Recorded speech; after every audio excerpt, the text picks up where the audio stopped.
Super star Rajinikanth కి 70+ age లో పరీక్షలు ఎదురవుతున్నాయి. హిట్లు లేక తికమక పడుతున్న తనకి ఇప్పుడు అర్జెంట్ గా బ్లాక్ బస్టర్ కావాలి.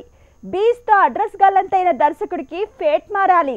అదంతా జరగాలంటే ఒక్కటే మార్గం, జైలర్ హిట్ మెట్టెక్కాలి. కానీ అది అంత తేలిక కాదు. పోటీ మామూలుగా ఉండేలా లేదు.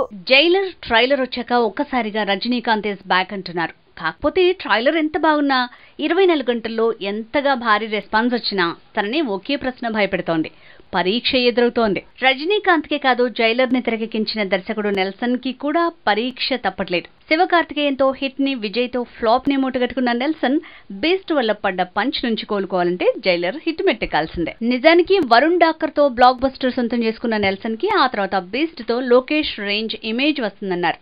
కానీ దర్శకుడిగా బీస్ట్ ఫ్లాప్ తో అడ్రస్సే గల్లంతయ్యే పరిస్థితి వచ్చింది. జైలర్ మూవీ ఓ రకంగా రజనీకాంత్ కి, అలానే దర్శకుడు నెల్సన్ కి పరీక్ష లాంటి ప్రాజెక్ట్ గా మారింది. కాకపోతే జైలర్ ఫస్ట్ సాంగ్ ఇన్స్టా రీళ్లకు తప్ప మరే రకంగా ఆకట్టుకోలేదన్న టాక్ తో ఇక ఈసారి షాకే అన్నారు. బీస్ట్ లో మేకింగ్ బాగుంది, కానీ కంటెంటే వీక్ అన్నారు.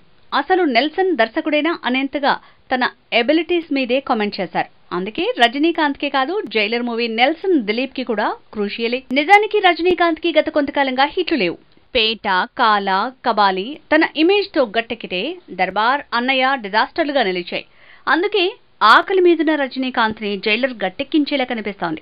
కారణం కూడా భాషా ఫార్ములానే. భాషా మూవీ కథలో హీరో ఫ్లాష్ బ్యాక్ లో డాన్, అదే పాయింట్ ని కాస్త మార్చి గతంలో ఓ రేంజ్ ఆఫీసరో మరోటో అని ఫ్లాష్ బ్యాక్ సెట్ చేసి జైలర్ గా ప్రయోగం చేసినట్టున్నాడు నెల్సన్. అదే ట్రైలర్ రూపంలో రిఫ్లెక్ట్ అయింది, దుమ్ము దులుపుతోంది.